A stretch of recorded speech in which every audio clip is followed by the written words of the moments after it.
Next at 4, continuing coverage of the Midair tragedy in the nation's capital. Where the recovery efforts stand now, the time aviation experts think it will take to investigate, and the impact on passengers traveling through OIA. All next at 4. Central Florida traffic can be brutal, but Megan Mackey is here to help you navigate it all. Consider me your local transportation expert. This is what First Warning traffic looks like with Megan Mackey, and it's here on WESH 2 News. A catastrophe in the nation's capital.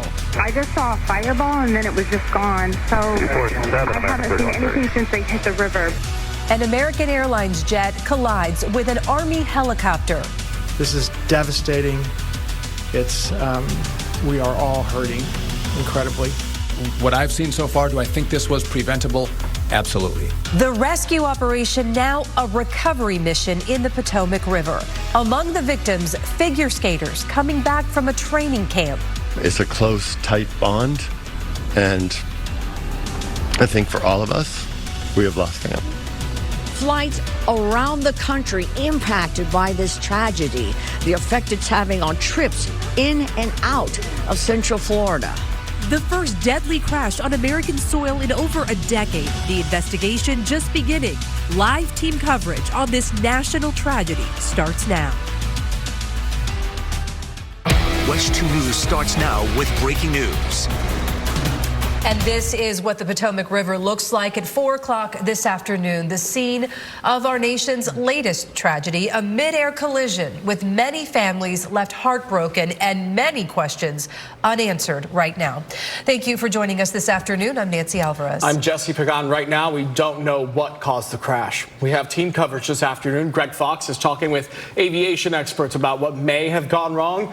Michelle Meredith is tracking the impact on flights at Orlando International Airport. But we begin with Stuart Moore, live in studio with late-breaking details on the victim. Stu. Jesse and Nancy, in the last 10 minutes, we just learned that the captain of the American Airlines flight got his degree here in Central Florida at Embry-Riddle Aeronautical University.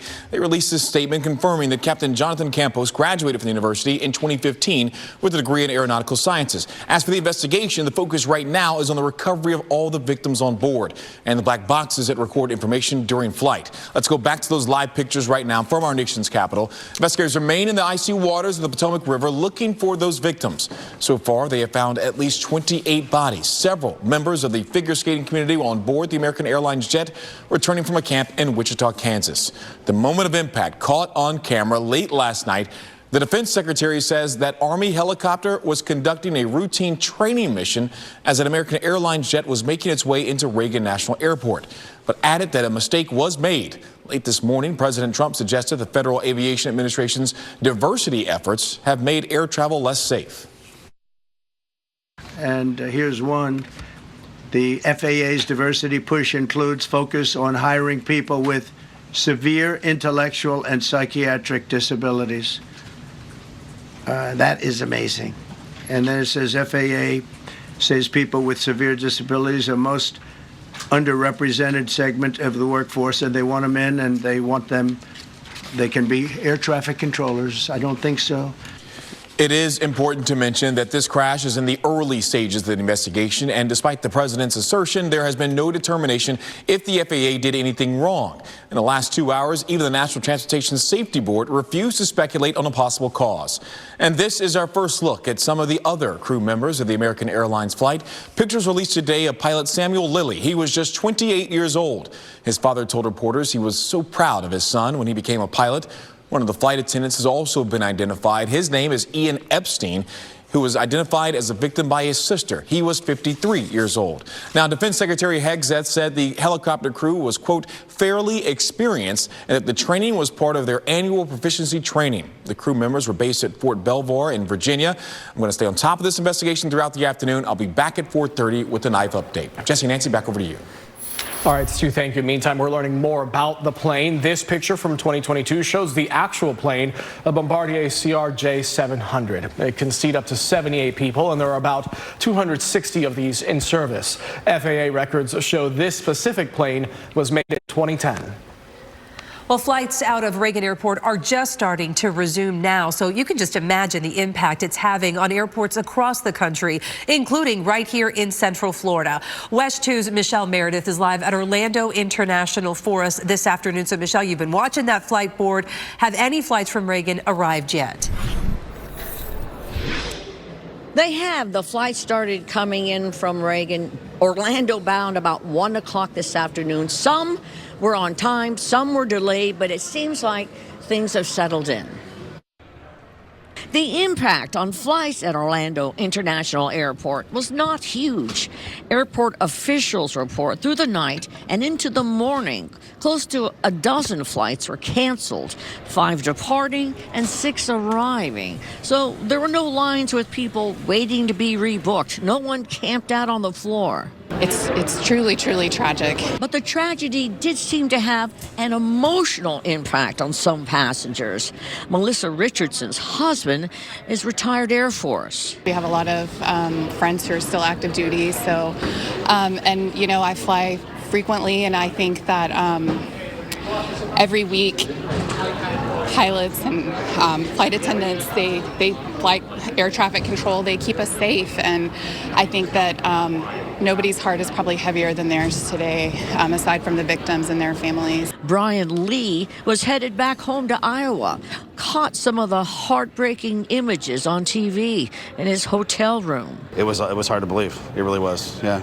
That close to the airport, how a helicopter and an airplane could crisscross coming down for a landing, it was just almost unimaginable, yeah. A little scary for a passenger? Yeah, I mean, I'm thinking a little harder today as I get on the plane, yeah. And that was a reoccurring theme with passengers we talked to. How?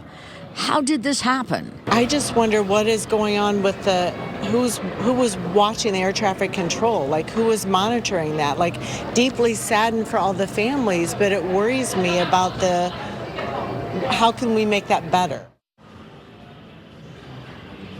Now, I did see on the board that one late afternoon flight coming from Reagan was canceled, but we don't know if it had anything to do with this tragedy. Live in Orange County, Michelle Meredith, WESH 2 News. All right, Michelle, thank you. Now, this crash in D.C. is the latest in a series of incidents involving passenger planes in the last month. In December, more than 60 people died after a plane from Azerbaijan to Russia crashed in Kazakhstan. A few days later, another plane skidded off a runway and slammed into a concrete structure. 179 of the 181 people on board that one died. And earlier this week, a plane caught fire before takeoff at another airport in South Korea. All 176 people on board evacuated. 3 people there had minor injuries. Managing air traffic is one of the toughest and most stressful jobs in the country. In fact, the Associated Press has obtained an FAA report which claims staffing in the control tower at Reagan Airport last night was, quote, not normal. One congressman told a reporter earlier today that Reagan is a busy airport and possibly busier than it's designed to handle. This is an airport that flew 25 million passengers last year. It was designed for 14 million. But it's also complicated by the fact that this is the nation's capital. We have the president, the Congress, the Pentagon. And so you have all this military air traffic going up and down the river. Finding ways to do that safely it's been safe for a long time, but we've got to make sure that this kind of breakdown doesn't happen again. WESH 2 News investigative reporter Greg Fox live at Embry-Riddle University in Daytona, where we just found out Captain Jonathan Campos went to school. So, Greg, you've been speaking with experts there about how this could really be a long and complicated investigation. Well, it certainly could be. I mean, this is really not something that is usual. You have a number of investigative agencies that are then going to be partnering with a number of agencies under the Pentagon. So this is rare, and it's something that could be a long, slow process. And again, that was Dr. Mike McCormick, an instructor at Embry-Riddle University. One thing that all of our experts agree on, the full investigation of this crash will take likely a year or longer. Covering Volusia County, live at Daytona Beach International Airport, Greg Fox, WESH 2 News. Central Florida has dealt with tragedy following the crash of a military helicopter in 2021. A Black Hawk crashed in Leesburg, killing all 4 people on board, including 1 man from Florida. Now, during a test flight, someone on the ground noticed a newly installed piece swinging freely from the chopper. They tried to have the tower near crew, but then heard a loud bang followed by the crash. The National Safety Board later determined the probable cause was the failure of a water tank snorkel support structure, which made contact with the main rotor blades. Decision day on 2 dogs that killed an 8-year-old boy in Volusia County, where the investigation into their owner stands. And the trap more and more teenagers are falling into when they get on the internet. Cam. Tomorrow will be a beautiful day to head outside, including the beach. Here's a look at your 12-hour forecast tomorrow for Daytona Beach. We'll be nearing 80 degrees for your high tomorrow with plenty of sunshine. Go outside and enjoy this nice weather because I'm tracking some rain showers returning soon. I'll let you know when on the other side of the break. All right, we continue to follow that breaking news in our nation's capital as crews pull out the wreckage from the Potomac River, the remnants of a midair collision between that American Airlines jet and an Army helicopter. Investigators say there are no survivors. 64 people were on board the American flight, including Captain Jonathan Campos, who we've just learned attended Embry-Riddle Aeronautical University in Daytona Beach. 3 soldiers were on the helicopter. Officials say crews have pulled at least 28 bodies from the water. The plane was approaching Reagan National Airport last night when the crash happened. Today we're learning a team of figure skaters, coaches, and family who had been at a training camp in Wichita, Kansas, were among those on the plane. WESH 2's Stuart Moore will be back with an update on the investigation at 4:30. Also developing, Volusia County takes action after 2 dogs were mauled and killed an 8-year-old boy. Yeah, the dogs have been in isolation since investigators say they attacked Michael Millett 17 days ago. Now today, the county put the dogs down. But as WESH 2's Pamela Combe tells us, the dog's owner is still not facing any charges right now. Sheriff Mike Chitwood says it could be a while before they get the results on the dog's DNA. They are hopeful with the evidence they've gathered, it'll be enough to charge the dog owner. Astronauts Butch Wilmore and Sonny Williams' time in space continues, and the first Starliner crew is still hard at work in space. They stepped outside the International Space Station for 6.5 hours today for a spacewalk. They worked to remove a broken antenna. Wilmore and Williams have been in space for 8 months. They were supposed to stay for a week. Their Starliner capsule had too many issues, so NASA decided to bring it back to Earth empty. A SpaceX Crew Dragon will eventually pick the astronauts up in late March at the earliest. Sure, it was nice for them to get out, considering everything they've been through. All right, Cam, let's get over to you and this warm-up on the way. That's right. You guys want to hear something you don't usually hear for late January? Tomorrow's a great day to head out to the beach. Oh, yeah, January, nice. because of how warm it's going to be. We're going to see a spring-like warm-up come tomorrow, and then a couple showers that will be arriving this upcoming weekend. But let's first address the warmth tomorrow. We'll be topping out in the low 80s. Keep in mind, our normal high should be right around the low 70s. But tomorrow, we'll see a high of 82 in Orlando. That will be nearing the record high of 86. 82 in Sanford as well, also nearing that record high of 86. Leesburg, I think you'll be the closest of getting close or tying that record with a high of 82. You'll be just 2 degrees shy of your record high tomorrow. And yep, Daytona Beach and Melbourne, you'll be seeing highs tomorrow near 80 degrees. All that sunshine will allow things to warm up tomorrow. In fact, as we take a live look outside, here's a look at Lake County, where it's just absolutely beautiful. We're right now at 77 in Leesburg, 76 this afternoon in Sanford. Good afternoon, St. Cloud. You're also at 77. And hey there, Melbourne. You're currently at 72 degrees. Taking a look at our satellite and radar out this afternoon. Clear skies, dry conditions, so a perfect evening, actually, if you want to have dinner out in the lanai or patio. But overnight tonight, we are expecting areas of fog to develop, so you may want to give yourself some extra time as you head out the door tomorrow morning to be dealing with some low visibility issues. Speaking of tomorrow morning, we'll start off a bit mild. We are looking at 58 the low tomorrow in DeBerry, 57 in Orange City, 58 tomorrow morning in Winter Park, and 59 Poinciana as well as Hunters Creek. As we widen out the picture, we'll see a low of 56 in the Villages, 55 tomorrow morning in Ocala. Highs tomorrow, again, once will climb into the 80s. So looking at Leesburg, 12-hour forecast for you folks tomorrow. A beautiful day to get outside. Do yourself a favor and just maybe take a little bit break right around lunchtime just to soak in some of that sunshine. It will be a beautiful ending to our work week. Now, this upcoming weekend, though, a cold front will approach, and that will bring us a couple rain showers come Saturday, and some of those showers could linger into Sunday as well. Let me walk you through the hour-by-hour timing of that rain. You can see that rain arrives right around just before daybreak, around 5 to 6 a.m. for our northern counties there, Marion as well as Flagler counties. And then that line of showers moves farther south and east, heading into the Orlando metro by about late morning, 8 to 9 o'clock. Notice that line of rain does fall apart once it heads into Osceola and Brevard counties, and you can see by lunchtime we are looking at drier conditions. Can't run a stray sprinkle, but most locations will be dry and we'll be dealing with that lingering cloud cover. Then looking ahead for Sunday, just the vicinity, so that's why we can't roll an isolated shower for Sunday.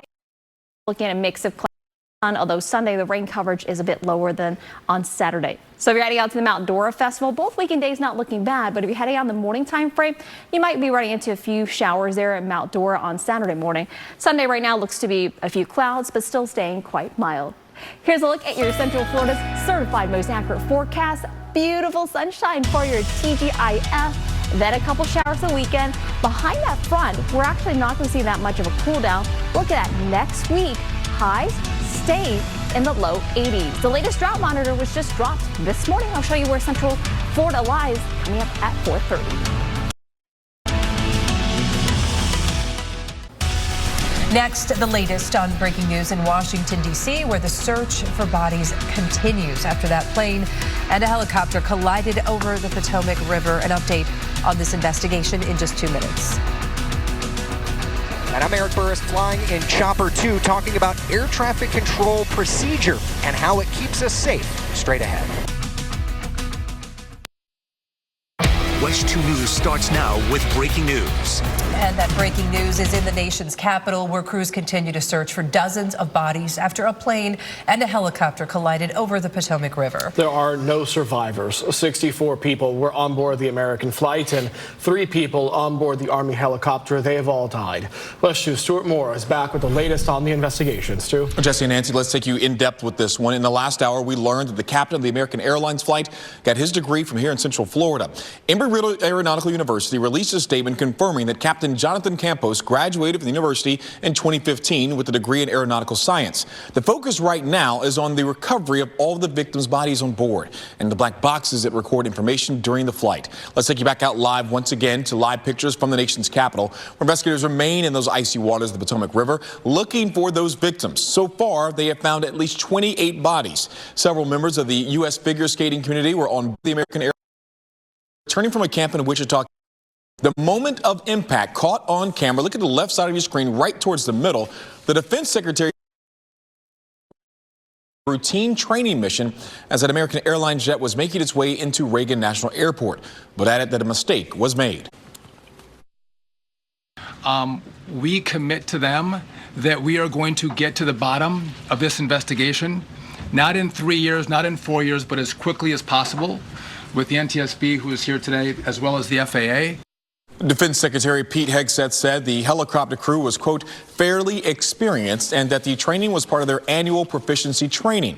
The crew members were based at Fort Belvoir in Virginia. Of course, I'm going to stay on top of this investigation throughout the afternoon. We'll be back with a live update coming up at 5. Jesse and Nancy, back to you.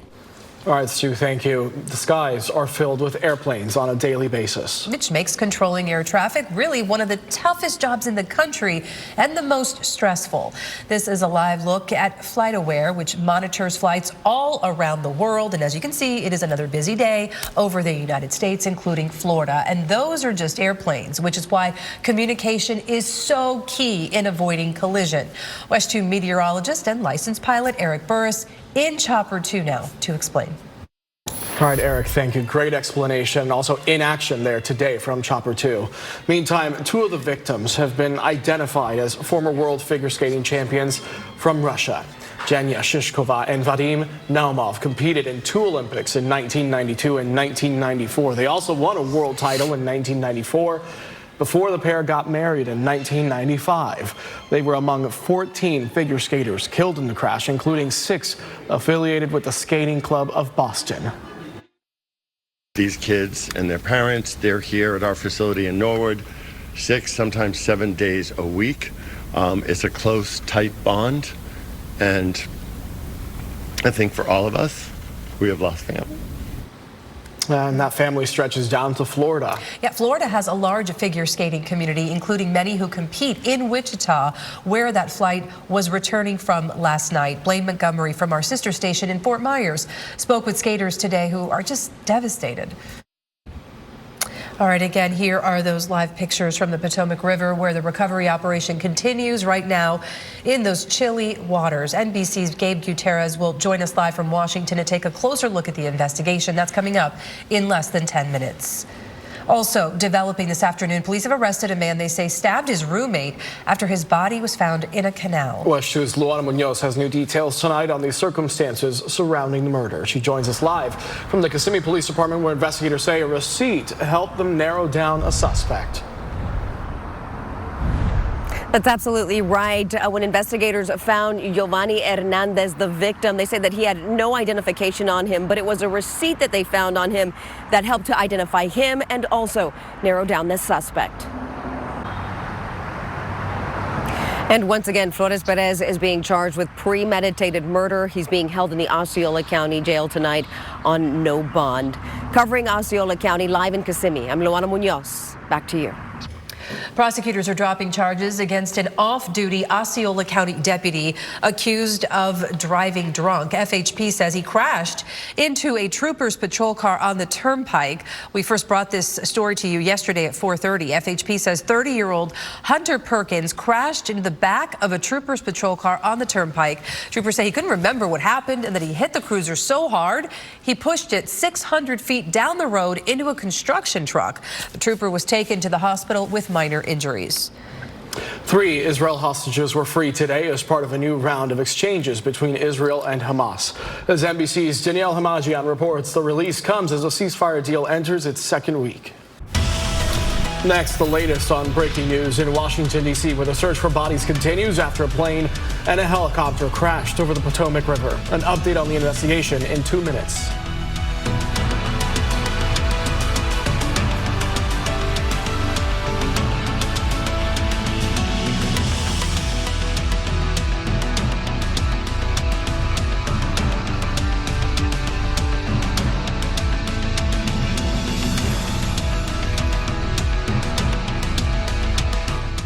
Closed captioning is sponsored by Rubenstein Law. Injured? Call 1-800-FL-LEGAL.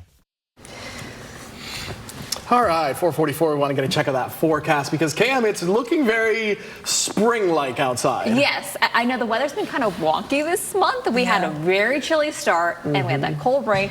You know what? We've got spring-like temperatures come tomorrow, which is why I'm showing you the 70 off the top just to get you prepared for this ending of the week and into the upcoming weekend. We are looking at a couple rain showers with an approaching cold front. And then next week, it's still going to stay warm. Look at that. Temperatures hanging on to the 80s. Live look outside. This shot courtesy of our friends Rusty's at the port. Beautiful shot of Port Canaveral this afternoon. We're currently at 74 there along the coast. We are at 75 in the city beautiful, 76 right now in Claremont. Our satellite and radar showing clear skies and dry conditions. So for the rest of the evening, mostly clear skies expected. Overnight tonight, we'll wake up to some areas of fog. So just be extra mindful. Check in with meteorologist Kelly in class tomorrow morning. She'll be tracking those foggy conditions for you come daybreak. Tomorrow morning, we'll start off in the upper 50s, 58 in DeBerry tomorrow morning, 58 Altamont Springs. We'll start off around 59 in Hunters Creek and in Point Siena. Up to the north and west, we'll start off around 55 in Ocala, 56 in the Villages tomorrow morning. So you'll need a jacket, but you'll definitely be shutting it by the afternoon. Look at this. Highs will be in the low 80s. That's running about 10 degrees above our average high, even along the coast. Not looking bad. A great day to head out to the beach if you happen to have your Friday off. So tomorrow we are looking at pleasant conditions if you're heading out to the attractions. We are watching a cold front, though, that will be arriving this weekend. This is going to bring a couple rain showers to our area, mostly for Saturday morning. By Saturday afternoon, that front will dive south, and then that front essentially just lingers. So that keeps a couple rain showers around even into the second half of the weekend, which is why we have a 30% chance of rain on Saturday, a 20% chance of rain on Sunday. But that front really not going to put a big dip in those temperatures. You can still see fairly mild both weekend days. Highs in the middle 70s on Saturday, upper 70s come Sunday. So I mentioned earlier that we are looking at very warm conditions for next week. Why are we seeing such spring-like warmth? Well, here's the reason why. I know this looks like a color code of rainbow colors here, but let me explain the colors. The warmer temperatures are down in the south, which is indicated by that area high pressure. That area high pressure is acting like a big old road stop, not allowing any cold fronts to head our way through next week. So look at this. Monday, this is the first week of February. That area high pressure stays there, and it does all the way until next weekend. And then we are going to see that front move through. That's when we'll see our next best chance of rain after this upcoming weekend. Here's again a look at your Central Florida's certified most accurate forecast. Enjoy this quiet stretch of weather. We continue to follow that breaking news in our nation's capital as crews pull out the wreckage from the Potomac River, the remnants of that midair collision between an American Airlines jet and an Army helicopter. Investigators say there are no survivors. 64 people were on board the passenger jet, including Captain Jonathan Campos, who we've learned graduated from Embry-Riddle Aeronautical University in Daytona Beach. 3 soldiers were on board the helicopter. Officials say crews have pulled at least 28 bodies from the water at this point, taking a live look there at those efforts on the Potomac. All right, NBC News senior White House correspondent Gabe Gutierrez joins us live now from Washington, D.C. So, Gabe, you have the latest on the investigation this afternoon. Hi there, Nancy and Jesse. Good afternoon. This has been just such a devastating day for the families of those loved ones. You mentioned 28 bodies being pulled out of the Potomac behind me, and there continues to be an active investigation, crews pulling more human remains, but also the wreckage of that plane and that helicopter, trying to search for clues. Now, we just heard a short time ago from NTSB investigators who say they are still looking for the black boxes, those flight data recorders that are so often crucial to finding out exactly what went wrong in these types of disasters. They're trying to find out how that Army Black Hawk slammed into that regional jet, even though it was a clear night. It was a cold night, but it was a clear night. And we're also learning from a source familiar with the situation that, according to a preliminary report from the AA, that staffing levels last night were, quote, not normal at the air traffic control tower. Now, what that means is that typically an air traffic controller focuses on jetliners, and then there's a separate one that focuses on controlling helicopters. Last night, there was just one for both the jet and the helicopter. Now, we should point out, according to FAA safety standards, that is acceptable. It just perhaps might not be ideal. And that is something that NTSB investigators are looking at. Meanwhile, here at Reagan National, flights have resumed here. They did so earlier this morning. In fact, the first flight, as we understand, it was a Southwest flight that took off en route to Orlando. But there are so many unanswered questions right now as investigators continue their painstaking work. Gabe, you touched on it at the top here with us. You know, so many logistics about the investigation, so many details, but at the center, the people who died in all of this. What do we know so far about the victims at this point? Hi, Jesse and Nancy. So, yeah, this continues, the information continues to trickle out. And this plane was from Wichita, Kansas. And we understand that at least several of the victims were from the figure skating community, at least 6 of them from the skate club of Boston, according to the CEO there. The mayor of Wichita, Kansas, saying that this has just been a devastating day, that our hearts are heavy. And there's a community-wide prayer vigil that wrapped up just a short time ago. But also well-known figure skater Nancy Kerrigan breaking down in tears. This is really hitting that community hard. Some young skaters, also some of their parents as well. And as we understand that Russian state media also saying that 2 Russian champion figure skaters are also a part of this. President Trump also saying earlier today that there were some victims from other countries as well, though they have not been publicly identified. Jesse and Nancy. All right, Gabe, and all of these people just now starting to process all of this. Thank you for taking the time and for that report this afternoon. And Lester Holt will report from Washington, D.C. for tonight's edition of NBC Nightly News. Their coverage begins at 6:30, right after WESH 2 News at 6. We'll be right back.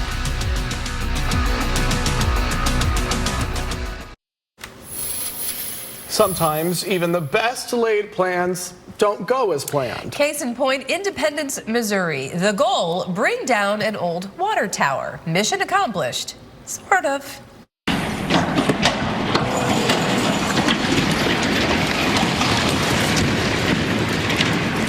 So that wasn't supposed to happen. The plan was to bring the tower down in an open plot of grass. Instead, after demo crews sawed the tower's legs and pulled it down, it ended up crashing on power lines and nearly missed a home. Look at that. No one was hurt. According to the Kansas City Star, the tower had never been used by the city of Independence for water. Yikes. Wouldn't want to be in charge of that. All right, WESH 2 News at 5 is straight ahead. And Michelle Imparato joining us now with what's coming up in the next hour. Michelle? Guys, we continue to follow the big breaking news of the day. That deadly crash between a helicopter and a plane in D.C. What we've learned from federal investigators and their main focus tonight. They sent naked pictures to one another. They met up at his house on several occasions. A former Volusia County teacher was arrested accused of inappropriate behavior with students. We'll tell you about the tip that led to the arrest. Plus, 2 weeks after a little boy was mauled to death, the dogs that attacked him have been euthanized. But the investigation continues tonight. We'll tell you what authorities are working on now. Next at 5.